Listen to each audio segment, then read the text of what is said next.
तो ये मूवी शुरू होती है नल को दिखाते हुए, जिसको क्लिंटार नामी प्लेनेट पर कैद करके रखा गया है। बताया जाता है कि इस प्लेनेट पर सारे ही उसके बच्चे हैं जिन्हें सिम्बियोट्स कहा जाता है, जिन सब पर नल हुकूमत करने के साथ साथ जुल्म भी किया करता था। नल के जुल्म बढ़ जाने पर सभी सिम्बियोट्स ने तंग आकर एक प्लान बनाया और अपने ही बादशाह नल को कैद कर दिया। अब नल अपने आप को इस कैद से आजाद करवाना चाहता है, जिसके लिए उसे कोड एक्स नामी किसी चीज की जरूरत है, जो कि वेनम सिम्बियोट और एडी की बनाई हुई है। ये सिम्बियोट इस वक्त जमीन पर है और अब वो किसी पैरासाइट की तरह एडी की बॉडी के अंदर रहता है। खैर, नल को किसी भी कीमत पे अपनी इस कैद से आजाद होना था। उस डिवाइस को यानी कोड एक्स को हासिल करना था, जिसके लिए वो एक प्लान बनाता है और xenophagus नामी बड़ी बड़ी क्रिएचर्स को पूरे यूनिवर्स में भेज देता है ताकि वो कोड एक्स को ट्रैक करके नल के लिए हासिल कर लाए। लेकिन ये काम इतना आसान नहीं। xenophagus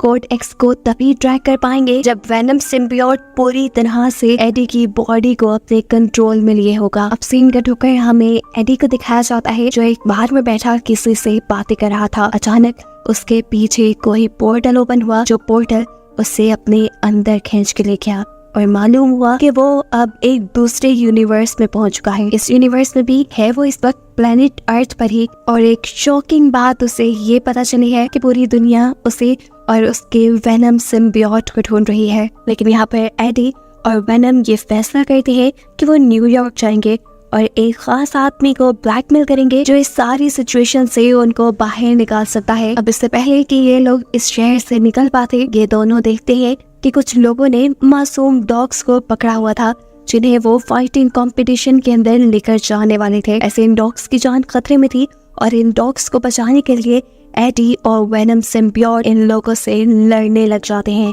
वेनम सिम्बियोट के लिए इन आम इंसानों से लड़ना कोई बहुत ज्यादा मुश्किल नहीं था। उसने बड़ी आसानी से सभी लोगों को अपने कंट्रोल में कर लिया और आखिर में इन सब के सर पे खा लिए, जिसके बाद फाइनली इन दोनों ने उन गुंडों के चुंगल से डॉग्स को भी आजाद करवाया और अब ये तैयार थे न्यूयॉर्क जाने के लिए। अब रास्ते में देखने को मिलता है कि वेनम सिम्बियोट ने एडी की बॉडी के ऊपर पूरी तरह कंट्रोल लिया हुआ था, जिसकी वजह से उसके आसपास मौजूद xenophagus को उनकी लोकेशन के बारे में पता चल जाता है। यही से सीन कट होकर हम एरिया 51 को देखते हैं, जो एक अंडरग्राउंड फैसिलिटी है। इस फैसिलिटी के अंदर देखने को मिलता है कि एक लेडी साइंटिस्ट ने बहुत से सिम्बियोट्स को कैद करके रखा हुआ था, जो काफी अर्सा पहले वेनम सिम्बियोट के साथ ही यहाँ जमीन पर आए थे। यही लेडी साइंटिस्ट के साथ हम रेक्स नामी एक सोल्जर को भी देखते हैं, जो सिम्बियोट्स के ऊपर ही स्टडी करने के लिए यहाँ आया था और वो ये जानना चाहता था कि आखिर क्यों ये सिम्बियोट्स दुनिया पे आए थे और वो दुनिया से यानी अर्थ से चाहते क्या है। लेडी साइंटिस्ट रेक्स को सिम्बियोट्स के बारे में बताने लगती है, जो किसी पैरासाइट की तरह किसी दूसरी क्रिएचर के साथ रह सकते हैं। और इस टाइम लेडी साइंटिस्ट किसी ऐसी क्रिएचर की तलाश में है जिनके साथ ये सिम्बियोट्स अपना अच्छा रिलेशन बना ले, लेकिन अभी तक वो इस मिशन में कामयाब नहीं हुई। यहीं पर अब लेडी साइंटिस्ट को खबर मिलती है कि उन्हें एक ऐसा आदमी मिला है जिसका ऑलरेडी सिम्बियोट से काफी अच्छा रिलेशन है, लेकिन यह आदमी उनके साथ कोई कोऑपरेट नहीं कर रहा, यानी उन्हें कुछ सिम्बियोट्स के बारे में ज्यादा इन्फॉर्मेशन नहीं दे रहा, उनसे बात नहीं कर रहा। मालूम होता है कि ये आदमी सिम्बियोट्स के बारे में बात इसलिए नहीं कर रहा क्योंकि जिस सिम्बियोट के साथ उसने अपने आप को सिंक किया था, उस सिम्बियोट ने उसे मरने के लिए अकेला छोड़ दिया। यहाँ पर लेडी साइंटिस्ट इस आदमी को एक और सिम्बियोट देती है सिंक करने के लिए, यानी अपने साथ रिलेशन बनाने के लिए, और साथ ही उसे ये भी बताती है कि ये सारे के सारे सिम्बियोट एक नल नामी क्रिएचर के बच्चे हैं और कैसे अपनी बेहिसी के चलते नल इन सारे सिम्बियोट्स को मारना चाहता था, लेकिन इन सारे सिम्बियोट्स ने बगावत की और मिलकर नल को ही कैद कर दिया और खुद वहां से आजाद हो गए। नल अब अपनी उस कैद से आजाद होना चाहता है, जिसके लिए उसे कोड एक्स की जरूरत है। समझ लो वो कोड एक्स उसकी जेल की चाबी है और वो कोड एक्स इन्हीं सिम्बियोट्स में से किसी एक सिम्बियोट ने बनाया है। लेकिन जितने सिम्बियोट यहाँ मेरे पास है, इनमें से किसी के पास भी कोड एक्स नहीं, और उसी कोड एक्स को लेने के लिए नल ने बहुत सारे xenophagus अब अर्थ पे यानी दुनिया में भेजे हैं। इधर हमें तो पता है कि वो कोड एक्स है वेनम सिम्बियोट और एडी के पास। अब सीन दोबारा वहीं पे शिफ्ट होते हैं जहां हमने देखा था कि सफर करते हुए वेनम सिम्बियोट ने पूरी तरह एडी की बॉडी पे कंट्रोल ले लिया था और उसी की वजह से एक जेनोफेगस ने उन्हें ट्रैक भी कर लिया। वो अब उनसे जैसे ही कोडेक्स लेने के लिए उनके पीछे आता है तो यहाँ हमें मूवी का एक बहुत ही जबरदस्त शॉट दिखाया जाता है जिसमें वेनम सिम्बियोट और एडी का सामना हो रहा है जेनोफेगस से, और ये लोग प्लेन के ऊपर लड़ रही है। इनकी लड़ाई ये ज्यादा देर चल नहीं पाती क्योंकि जेनोफेगस प्लेन के इंजन में आकर मारा जाता है। लेकिन अब इस इंसिडेंट से एक अच्छी चीज ये हो गई थी कि वेनम सिम्बियोट होशियार हो गया था। वो ये जान गया था कि जब भी वो एडी की बॉडी पर पूरी तरह कंट्रोल करेगा उसे कोई ना कोई जेनोफेगस ट्रैक कर लेगा, इसलिए अब उसने एडी की बॉडी को कंट्रोल करने से अवॉइड करना शुरू कर दिया है। और ये बात उसने खुद एडी को भी बता दी है। ये कहते ही उसने एडी को प्लेन से नीचे फेंक दिया और उसे बचाने के लिए खुद किसी पैराशूट की तरह उसके ऊपर की तरफ उड़ने लगा। अब एडी को तो ज्यादा कुछ पता नहीं था कि वो क्रिएचर जिसने उसके ऊपर हमला किया वो कौन है और आखिर वो चाहती क्या है। यहाँ पर वेनम सिम्बियोट उसे बताता है कि वो क्रिएचर जेनोफेगस है जिसे नल ने भेजा है। असल में नल कोड एक्स लेना चाहता है जो उसके जेल की चाबी है जो हम दोनों ने मिलकर बनाई है, और अगर हम दोनों में से कोई भी मर गया तो वो चाबी खत्म हो जाएगी। एडी कंफ्यूज था कि उसने कोई कोडेक्स कब तैयार किया। तब वेनम सिम्बियोट उसे सारी पुरानी कहानी सुनाता है जहाँ पर उन्होंने कोडेक्स को क्रिएट किया होगा। अब यहाँ इन्हें बातें करते हुए देख लेते हैं रेक्स के आदमी यानी सोल्जर्स जो असल में किसी ऐसे ही सिम्बियोट को ढूंढना चाहते थे जिसने किसी इंसान के साथ लिंक बनाया हो और उससे वो बातें कर सके और जान सके कि आखिर उनके दुनिया पे आने का मकसद क्या है। एडी खुद इतना ज्यादा ताकतवर नहीं था लेकिन जैसे तैसे करके उसने इन सोल्जर से बचने की कोशिश की और अपने आप को बचाने के चक्कर में उसने गलती से एक सोल्जर को भी मार दिया। उसकी हमेशा से ताकत उसका सिम्बियोट ही रहा था, लेकिन अब सिम्बियोट उसके ऊपर पूरी तरह कंट्रोल नहीं ले सकता था क्योंकि अगर वो ऐसा करता तो कोई ना कोई जेनोफेगस उनको ट्रैक कर लेता और उनके लिए मुसीबतें और ज्यादा बढ़ जाती। इसी सारी लड़ाई के चलते हम देखते हैं कि एडी गलती से पानी में गिर चुका है। तैरने की उसमें ताकत नहीं थी और अगर उसे बचाना था तो वो वेनम सिम्बियोट को ही बचाना था। वेनम सिम्बियोट उसे बचाने के लिए यहाँ ना चाहते हुए उसके ऊपर पूरी तरह कंट्रोल कर लेता है और ऐसे काफी सारे जेनोफेगस उन्हें ट्रैक कर लेते हैं। अब यहाँ इससे पहले कि जेनोफेगस इनके ऊपर हमला कर लेता ये लोग होशियारी दिखाते हैं और पानी से निकलने के फौरन बाद ही वेनम एडी की बॉडी को छोड़ देता है जिसकी वजह से जेनोफेगस उसे देख नहीं पाता और झुंझला कर वो यहाँ काफी सारे सोल्जर्स को मार देता है जो एडी और वेनम के पीछे ही पड़े थे।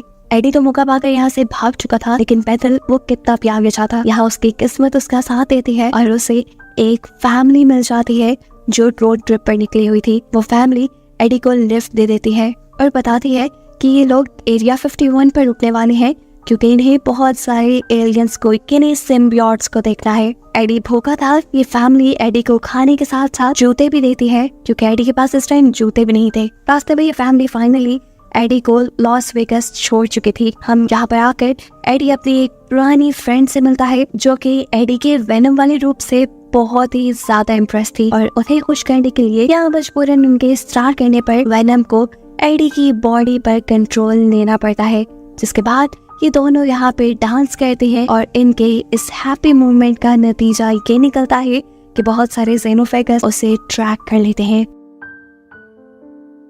अब इससे पहले कि यहाँ पर ही लड़ाई शुरू हो जाती वेनम एक और मर्तबा अक्लमंदी दिखाता है और एडी की बॉडी को छोड़ देता है जिससे सारे जेनोफेगस कंफ्यूज हो जाते हैं। एक तो अच्छा काम हो गया लेकिन जैसे एडी की मुश्किल कम होने भी नहीं आ रही। यहाँ पर मालूम हुआ कि लॉस वेगस के अंदर भी रेक्स ने एडी को देख लिया है। बस फिर क्या था, रेक्स और उसकी पूरी टीम ने एडी को पकड़ लिया। उन्होंने एडी और उसके वेनम सिम्बियोट को अलग कर दिया और फिर जब एडी की आँख खुली तो वो एरिया 51 के अंदर था। यहाँ एडी के साथ एडी की ही जैसे एक और इंसान जिसे कैद किया गया था जिसका एक सिम्बियोट के साथ रिलेशन भी था, वो एडी को बताता है कि नल जो इन सभी सिम्बियोट का किंग है वो पागलों की तरह एडी और वेनम सिम्बियोट को ढूंढ रहा है और ये खबर तो पहले से ही एडी को थी। यहाँ पर हम देखते हैं कि रेक्स जो कि एक सोल्जर है वो बहुत ही ज्यादा खुश है क्योंकि एडी और वेनम सिम्बियोट का रिलेशन अभी तक काफी अच्छा है और उसे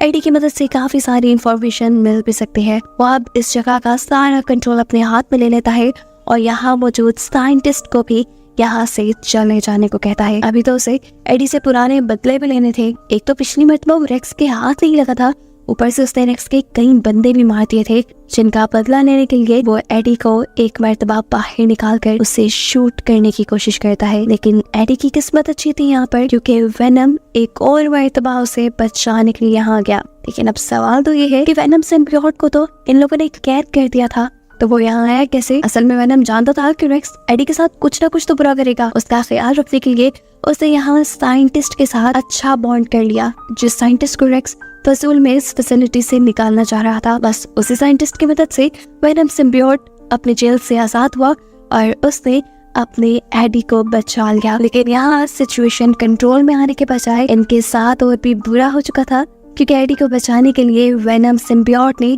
उसके ऊपर कंट्रोल लिया था और ऐसे जेनोफेगस उसे ट्रैक करते हुए यहाँ आ गए। अब यहाँ पे मौजूद लेशर सिम्बियोट जो ये बात जानता था कि ये जेनोफेगस नल ने भेजे है और वो वेनम से कोड एक्स लेना चाहते हैं, वो इस सिम्बियोट को रोकता है, इससे लड़ता है और वेनम को यहाँ से भागने का मौका देता है, ये कहते हुए कि तुम चले जाओ और कभी नल को आजाद मत होने देना, यानी नल को कभी कोड एक्स मत देना। अब वेनम जानता था कि ये जेनोफेगस यहाँ पे मौजूद इंसानों को भी मार देगा उसे ढूंढते हुए, इसीलिए जाते हुए उसे साइंटिस्ट ने कहा कि यहाँ पर मौजूद सारे सिम्बियोट्स को खोल दो ताकि वो आप लोगों से रिलेशन बनाकर जेनोफेगस से आप लोगों को बचा ले। साइंटिस्ट उसकी बात मान लेती है और सिम्बियोट्स को खोल देती है और सिम्बियोट्स भी बिना वक्त ज़ाया किए काफी सारे इंसानों से बॉन्ड बनाते हुए जेनोफेगस से लड़ने लग जाते हैं और ऐसे यहाँ पर एक धमाकेदार फाइट शुरू हो जाती है। इतने में ही यहाँ पर वो फैमिली पहुँच जाती है जिसने एडी को लिफ्ट दी थी और उन्होंने एडी को बताया भी था कि वो एरिया 51 में एलियंस देखने के लिए जाएंगे, लेकिन उन्हें ये नहीं पता था कि वो एक के बजाय इतने सारे एलियंस को देख लेंगे, वो भी खुले हुए। इन एलियंस के दरमियान होने वाली धुआंधार फाइट को देखकर वो बुरी तरह डर चुके थे, क्योंकि जेनोफेगस बुरी तरह से सिम्बियोट्स को खा रहे थे और सिम्बियोट्स उन्हें हराने की कोशिश कर रहे थे। और ये कोशिश सिम्बियोट्स की नाकाम बनाने के लिए जेनोफेगस अपने बहुत से और साथियों को दूसरे यूनिवर्स से बुला लेता है। सिचुएशन को खराब देखते हुए वेनम सिम्बियोट भी यहाँ जेनोफेगस से लड़ने के लिए आ गया था, लेकिन जब उसने देखा कि बहुत सारे और जेनोफेगस भी यहाँ आ चुके हैं और वो सिम्बियोट्स के साथ साथ इंसानों की भी लाइफ मुश्किल में डाल सकते हैं, तो उसने यहाँ पे एक बहुत ही मुश्किल और बहुत ही इमोशनल फैसला किया। वेनम सिम्बियोट एडी से कहता है, देखो इन सारे जेनोफेगस को कंट्रोल करने का सिर्फ एक ही रास्ता है, वो है हम दोनों में से किसी एक की मौत, जिसकी वजह से वो कोड एक्स तबाह हो जाएगा और ये लोग इस दुनिया से चले जाएंगे।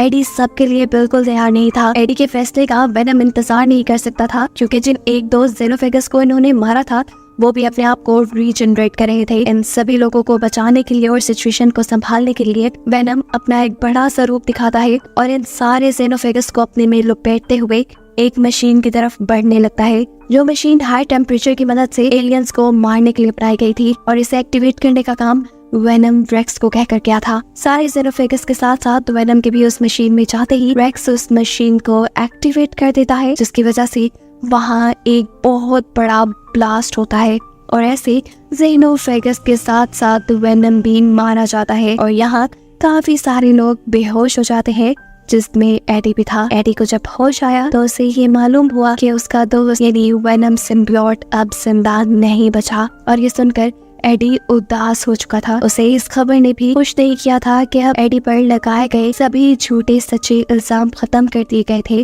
और वो इस दुनिया में अपनी नॉर्मल लाइफ जी सकता था। अब यहाँ से सीन कट होकर हमें मूवी के ठीक लास्ट में दोबारा नल को दिखाया जाता है, जो बहुत ही ज्यादा गुस्से में है क्योंकि उसका कोड एक्स तबाह हो चुका है और उसके यहाँ से निकलने के चांसेस तकरीबन खत्म हो गए हैं और इस चीज ने उसके अंदर बदले की आग को और भड़का दिया है। अब वो आगे क्या करेगा, इसी चीज को सस्पेंस में रखते हुए ये कहानी यहाँ खत्म हो जाती है।